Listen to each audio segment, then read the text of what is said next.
सिंध के मुख़्तलिफ़ शहरनि में सिंध एम्प्लॉइज़ अलायंस के सॾ ते आफ़ीसुनि की तालाबंदी कंदे सिंध हुकूमत के मुलाज़िम दुश्मन पॉलिसियुनि ग्रुप इंश्योरेंस DRA अलाउंस समेत ॿियनि मुतालबनि की मञता लाइ 6 ॾींहं एहतजाजी मुज़ाहिरा कया विया। एहतजाजी मुज़ाहिरा खानपुर महर, हिटशा, टंडो आदम, नौशेरो फिरोज, मोरो, मेहड़, चूंडको, शिकारपुर, हिगड़ी, नवाबशाह, सचमेर, मीरपुर साकरो, मटियारी समेत ॿियनि इलाइक़नि में कया विया।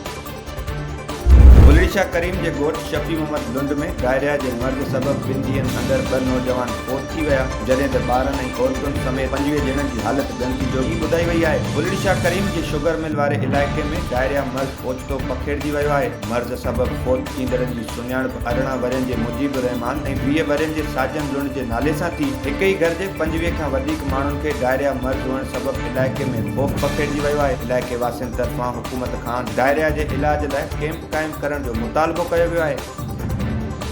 हिंगोर जा भरिसां तेज़ रफ़्तार ट्रैक्टर ट्राली बिजली की तार में लगन सबब एक ॼणो फोत थी वियो, जॾहिं त संदसि 2 साथी सख्त ज़ख़्मी थी पिया। देहात लिंक रोड तां गुज़रंदड़ तेज़ रफ़्तार ट्रैक्टर ट्राली 11,000 वोल्टेज वाली तार में टकराइण सबब नौजवान जान मोहम्मद करंट लगन सबब फोत थी वियो, जॾहिं त संदसि साथी हाजी जहांगीर ऐं फैसल जहांगीर सख्त ज़ख़्मी थी पिया। ज़ख़्मियुनि खे तिबी इलाज लाइ मक़ामी अस्पताल मुंतक़िल कयो वियो।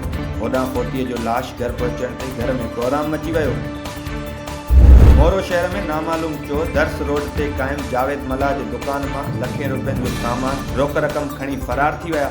मुतासिर तरफां पुलिस का चोरी थियल सामान वापस कराइण जो मुतालबो कयो वियो आहे। दादू में सीनियर सहाफ़ी इम्तियाज़ मीर के कत्ल वाक़े खिलाफ सहाफ़ियुनि तरफां हथनि में बैनर ऐं प्ले कार्ड खणी एहतजाजी मुज़ाहिरो कयो वियो। प्रेस क्लब दादू के जनरल सेक्रेटरी निज़ाम शेख, गुलण बंड, रिज़वान मंगी समेत ॿियनि एहतजाज कंदे चयो, सिंध अंदर नाइंसाफ़ियुनि जो राज क़ाइम आहे।